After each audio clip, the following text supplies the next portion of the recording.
साधना की 3 मुख्य बातें। ये लेख पूज्य श्री भाई जी का है, जो समय समय पर कल्याण पत्रिका में प्रकाशित होते रहा है। इसमें साधकों के काम की 3 बातें हैं। इसमें भाई जी लिख रहे हैं कि साधन के 3 स्वरूप होते हैं: अभ्यास, रुचि और रति। मन में उत्साह, उल्लास, लगन, तत्परता आदि ना होने पर भी साधन करते समय चित्त के उबने, घबराने या कभी कभी साधन छोड़ने का मन होने पर भी लाभ की आशा से जो हठपूर्वक साधन किया जाता है वह अभ्यास का प्राथमिक रूप है। साधन करते करते जब अभ्यास बढ़ जाता है तब उकताहट, घबराहट नहीं होती। साधन अच्छी तरह होने लगता है, परंतु उसमें आनंदोल्लास नहीं होता। वह अभ्यास का मध्यम रूप है, और जब वही अभ्यास सुदृढ़ होकर आनंद देने लगता है, जब उसके लिए मन की कुछ टान हो जाती है और छोड़ने में बुरा सा लगता है, तब उसे उत्तम अभ्यास कहते हैं।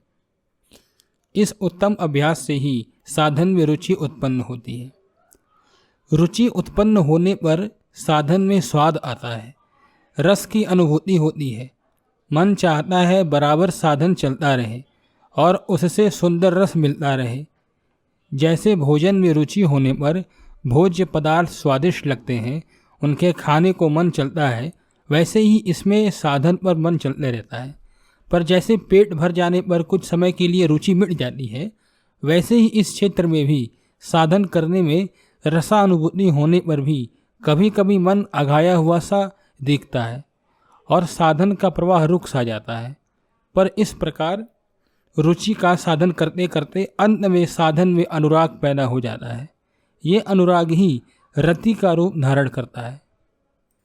जब साधन में रति हो जाती है तब फिर कभी उसके रुकने का प्रश्न ही नहीं रह जाता। फिर तो जैसे गंगा की धारा सदा सर्वदा अविच्छिन्न रूप से समुद्र की ओर बहती रहती है, वैसे ही साधन की धारा अविराम गति से चलती है। इसमें विशेषता यह होती है कि इस रति के साधन में नित्य नवीन आनंद की अनुभूति होती है। कभी किसी भी स्थिति में चित्त आघाता ही नहीं, वरन जितना ही यह साधन बढ़ता है उतनी ही साधन की नई नई लालसा जागृत होती है। कोई भी क्षण ऐसा नहीं जाता जिसमें साधन का तार टूटता हो, वो लगातार होते रहता है, अपने आप ही होता है। एक स्थिति ये भी आती है, ये प्रतिक्षण नया नया रस प्राप्त होने से उत्साह और उल्लास से बढ़ते रहते हैं।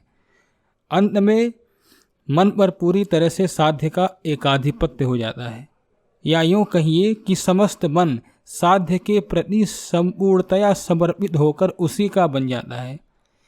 तदनंतर साध्य की प्राप्ति हो जाती है। योग की भाषा में अभ्यास चित्त की विक्षिप्त स्थिति है, रुचि एकाग्र स्थिति है और रति निरुद्ध स्थिति है या अभ्यास धारणा है। रुचि ध्यान है और रति समाधि है। ज्ञान की भाषा में अभ्यास पहली भूमिका है, रुचि दूसरी और रति तीसरी भूमिका है, जिसके अंत में वस्तु तत्व की प्राप्ति हो जाती है। भक्ति की भाषा में अभ्यास वैधि भक्ति है, रुचि साधन भक्ति है और रति प्रेमा भक्ति है, जो भगवान को प्रेमास्पद रूप से प्राप्त करा देती है। साधक का जिस मार्ग में विश्वास हो, जिस मार्ग में उसे सुविधा लगती हो, निर्देशक ने जो मार्ग बतलाया हो, उसको उसी पर श्रद्धा के साथ धैर्य धारण करके चलना चाहिए। अभ्यास करते करते वह अपने आप ही अभ्यास की परिपक्वता होने पर रुचि और रति के स्तर पर पहुंच जाएगा। तब वह अपने को साध्य के समीप जानकर परम प्रसन्न होगा।